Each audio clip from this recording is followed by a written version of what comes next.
Hi, I'm Ailey. And I'm Billy, and we're the Young Ambassadors for the Global Campaign for Education. And we're here in Malawi with ActionAid to see why so many children are missing out on school.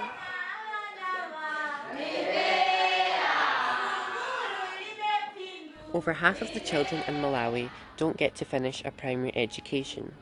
We heard more about this from some young campaigners who are working for change here in Malawi. They were talking about how there's a lot of school dropouts due to early marriages and pregnancies. We were surprised by some of the facts and figures that they gave us, such as in some cases there can be 200 pupils to one teacher. We spent time in the capital, Lilongwe, meeting children who are living and working on the streets instead of being in school. I met with Stanwell, who's a 13-year-old boy. His father died when he was younger, so that is one of the reasons that he was on the street. He works on the street to get money to feed himself and his family. He rummages through large piles of rubbish at the side of the road and collecting tiny pieces of scrap metal. And he told me in an average day he earns 200 kwacha, which is less than £1. He took us to his home, and being in his house gave me the opportunity to ask him whether or not he'd want to go to school.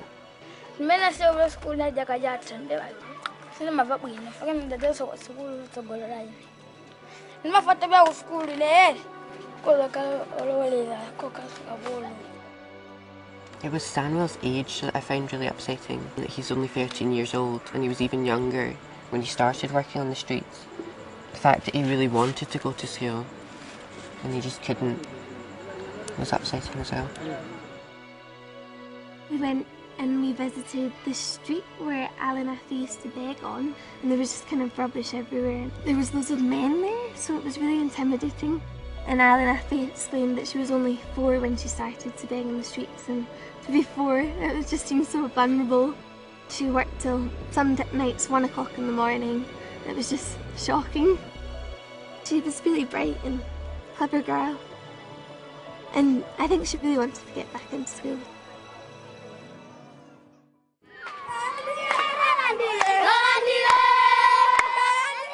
Then we travelled to Vantweli village, close to Lake Malawi, and heard from children there about what prevents them from going to school.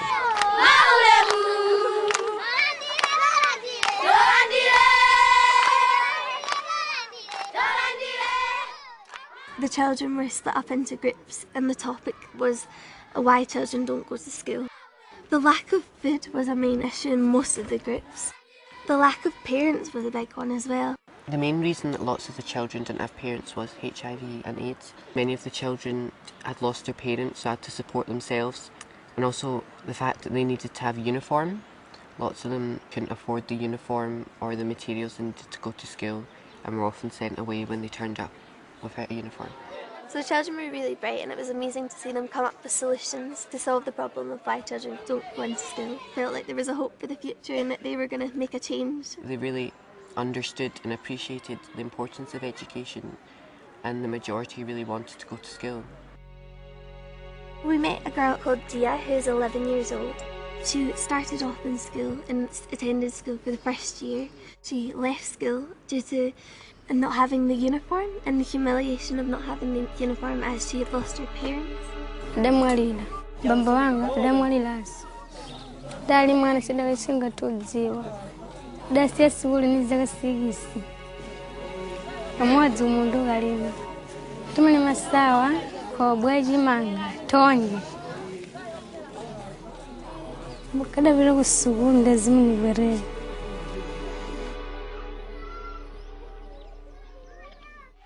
Even when children do go to school, they face huge obstacles to succeeding with their education, as we found out when we visited Chikoa Primary School.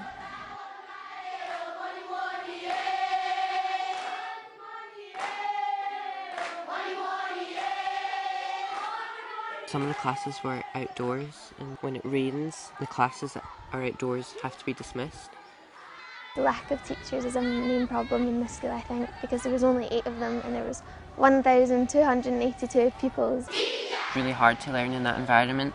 You're having to share books and everyone's squashed really close together. It is difficult to understand the teacher.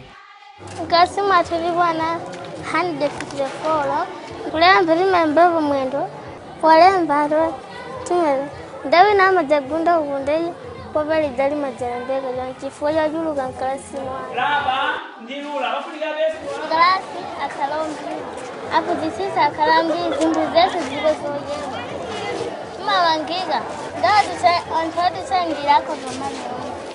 Girls' toilets were pretty disgraceful. It was basically just a room with no door and a hole in it. Dima vani de karanta gore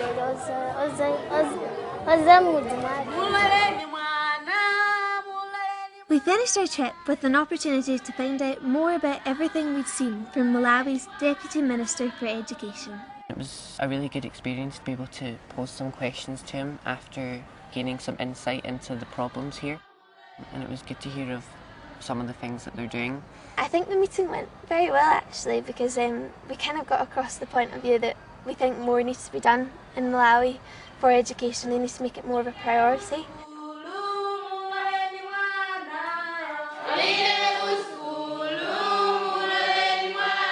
Visiting Malawi has furthered my interest and enthusiasm as well as my understanding on the issue of education. I also intend to follow the stories of some of the children I've met here in Malawi, particularly my children who have absolutely nothing but whose only wish is to go to school, and for so many of them this may never happen. I've learnt a lot over this short time, and we've seen so many things and met so many people, and all the stories will stay with me, I think, for the rest of my life. I've never experienced anything quite like Malawi and the poverty in Malawi and how education is such a massive problem out here.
One goal, education for all. One goal, education for all.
Data tell us more children than ever are going to primary school.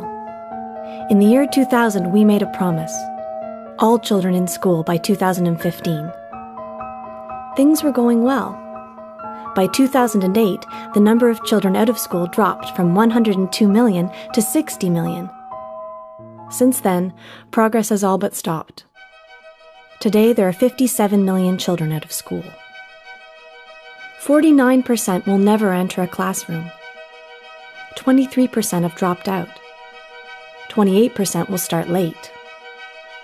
In other words, close to 1 in 10 children are denied their right to education. They are the hardest to reach. Half of them live in sub-Saharan Africa, where the demand for education is growing. But who are they? Data tell us. They may be poor. Girls from poor, rural families are most likely to be excluded. They may already be working. There are some 215 million child laborers. The girls may be mothers. Every day, 39,000 girls under the age of 18 get married. Some may be disabled. More than 150 million children live with disabilities. They may be child soldiers. An estimated 250,000 boys and girls are involved in conflicts. Whatever the reason, we know these children have been marginalized through no fault of their own. Data tell us going to school can be a struggle. School is expensive. For every $100 invested by a government per pupil, parents pay an extra $10 to $70. It seems the poorer you are, the more it costs. Tuition is just the start. Many parents also pay for transportation, books, school supplies, and uniforms. Classrooms are overcrowded. In the Central African Republic, there can be 84 pupils per classroom. Conditions are poor. In Chad, most schools lack water, sanitation, and electricity. There are not enough textbooks. In Cameroon, 12 pupils can share a single book. There simply aren't enough teachers, let alone qualified teachers. Worldwide, 6.8 million will be needed by 2015 to meet the growing demand for education. Of that, 5.1 million will be needed to replace teachers leaving the profession, and 1.7 million to fill new teaching posts. Data tell us.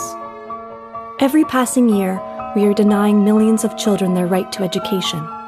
So let's use the data to keep our promise. All children in school by 2015.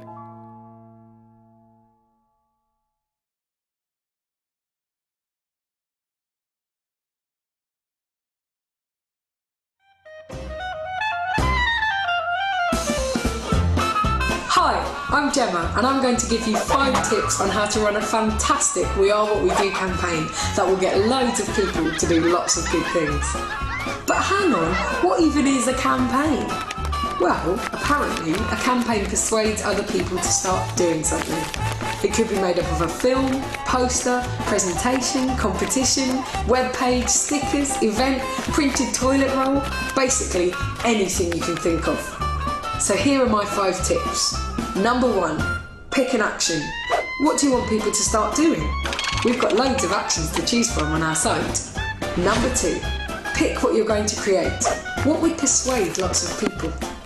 Number 3, give a reason why people should do it. Could be a prize or a reason to feel smug. Number 4, make sure you use the right tone of voice. Don't be boring. Number 5, record the success. Count how many people did it, take photos, make videos and track it on our website. So that's my 5 tips for a fantastic We Are What We Do campaign. Pick an action, pick what to create, give a reason why, don't be boring and record the success. Good luck!